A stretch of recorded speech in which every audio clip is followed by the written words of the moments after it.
inflation. That being said, we have laid out essentially a three-stage process for our normalization.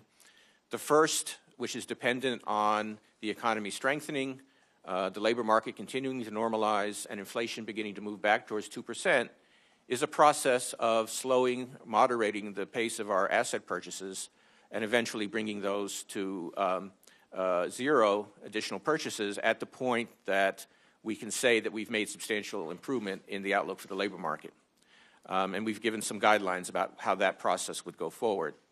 The second stage would be a potentially lengthy period in which we are watching the economy for continued improvement, continued reduction in unemployment, normalization of inflation, and as I described in my testimony, when unemployment gets to 6.5% and not before, and when inflation is looking closer to target, at that point, we would consider whether tightening in the form of raising short-term interest rates is appropriate. So that would be the second stage.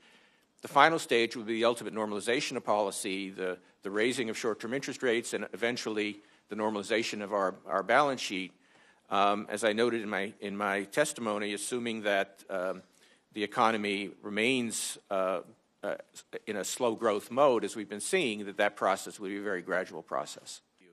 That with inflation below target and with unemployment still quite high, and by some measures with unemployment in some ways being even too optimistic a measure of the state of the labor market, given some of the other statistics that you cited, that both sides of our statutory mandate are suggesting that we need to maintain a highly accommodative monetary policy for the foreseeable future, and that's what we intend to do. Well, I think as you can see that our acting alone is not producing the kind of results we all would like. I mean, growth is going in the right direction, unemployment's going in the right direction, but it's still a very slow process. And as I've said many times, monetary policy is not a panacea, so there's still plenty of room for Congress to address some of these problems that Senator Menendez and others referred to. Economy as well as for individuals.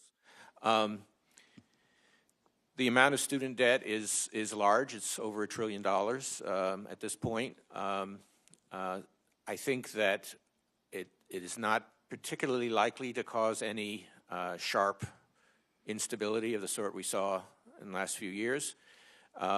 It has a couple of consequences. One, of course, is it represents a potential fiscal risk for the U.S. government to the extent that some of it is not repaid.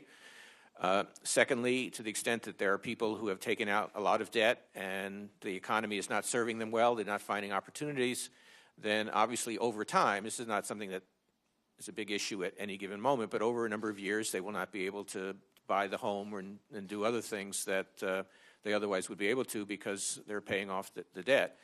So I think the answer to it is